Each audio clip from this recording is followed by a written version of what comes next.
I apologize, I didn't get a whole lot of video of the early part of the framing, but we're working on the floor joist now and putting on the joist hangers, and once the floor is on, we will start working on the wall sections, and that's what's coming up next.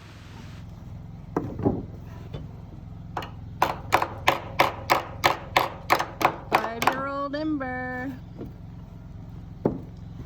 hammering in our floor joist hangers. I'm just five. I'm just 5.5. I'm only doing grown-up things. Yeah, you are.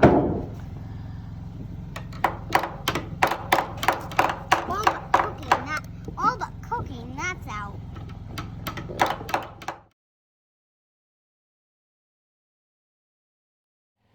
All right, we're cutting wall sections. Wanted to give you a rundown. We've got this one wall section up, and so once I figured out exactly the method I wanted to do to make it, we've been cutting sections. So here you can see all of the shoes and top plates we got cut.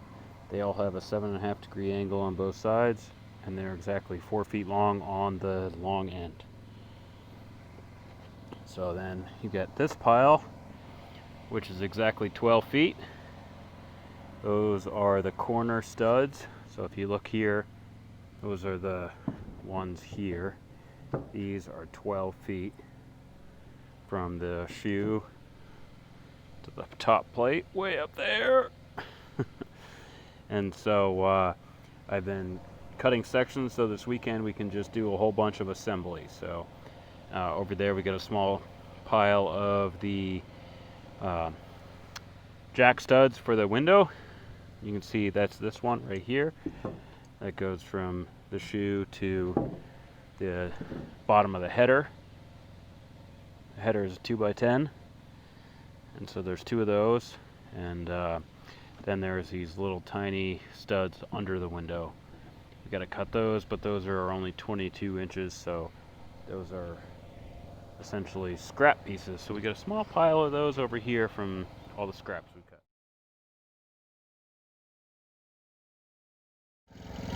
All right, just about to raise the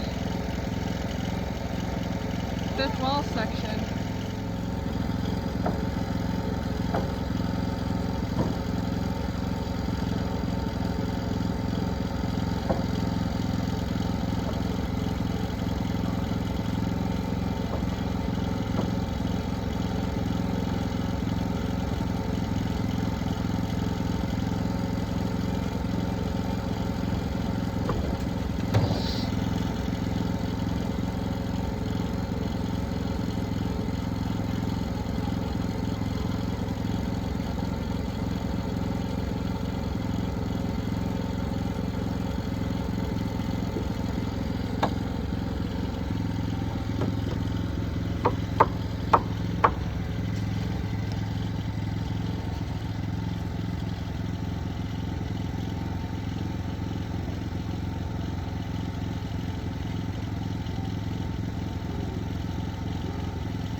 All right, here we are. Finally got all the walls up.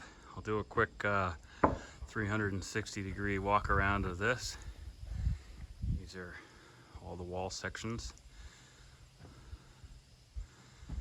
There's the door to the girls' bedroom, door to the bathroom, the door to our bedroom, a couple wall sections, the kitchen window, and then we're back to the windows by the view and the door to the deck.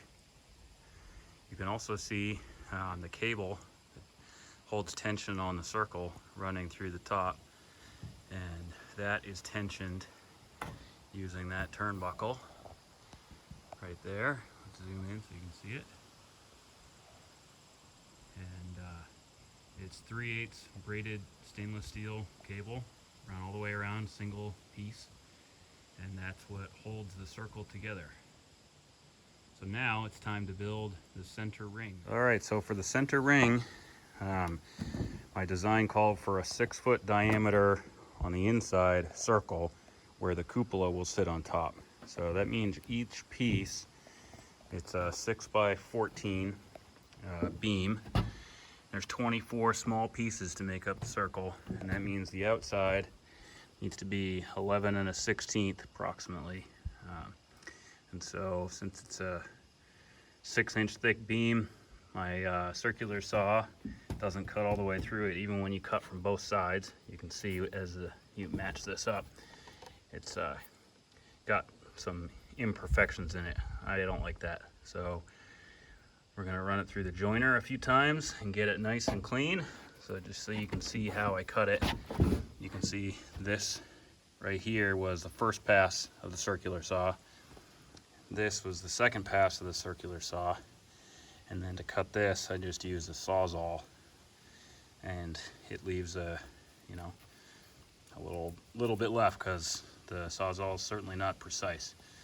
So I'll show you the setup of the joiner. All right, so here's the joiner. Joiner's got a way to put an angle on there, which is 7.5 degrees, just like most of the rest of the angles in the circle.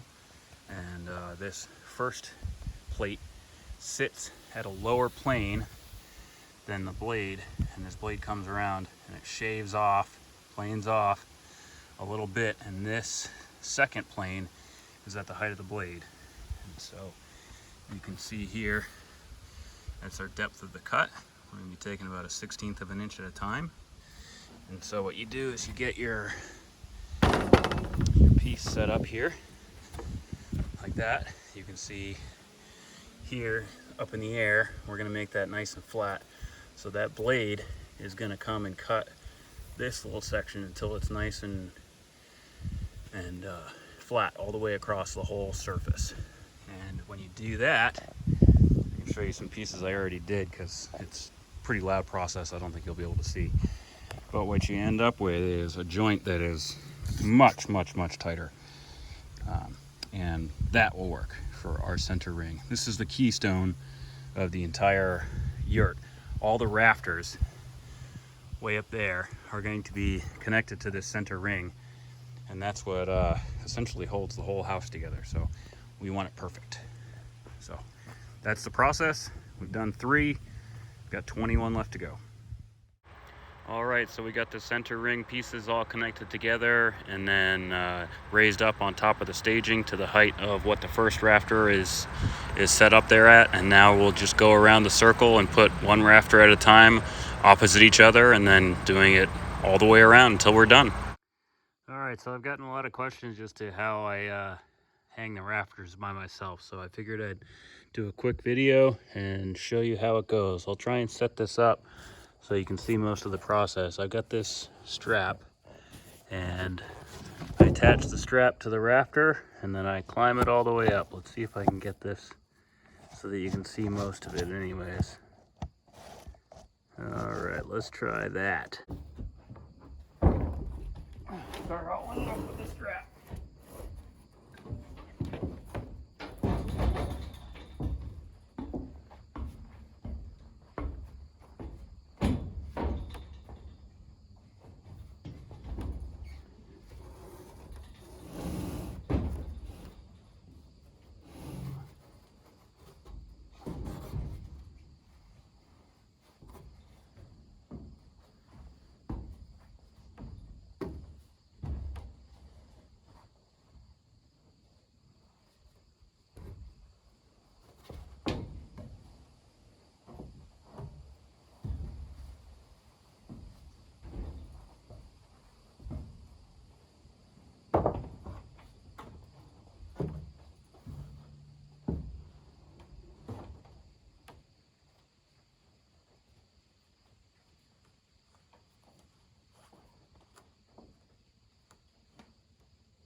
And now it's mostly framed. I only have a couple more rafters left to do, and then we'll start sheathing, and then we'll get the cupola on, and then we'll roof it.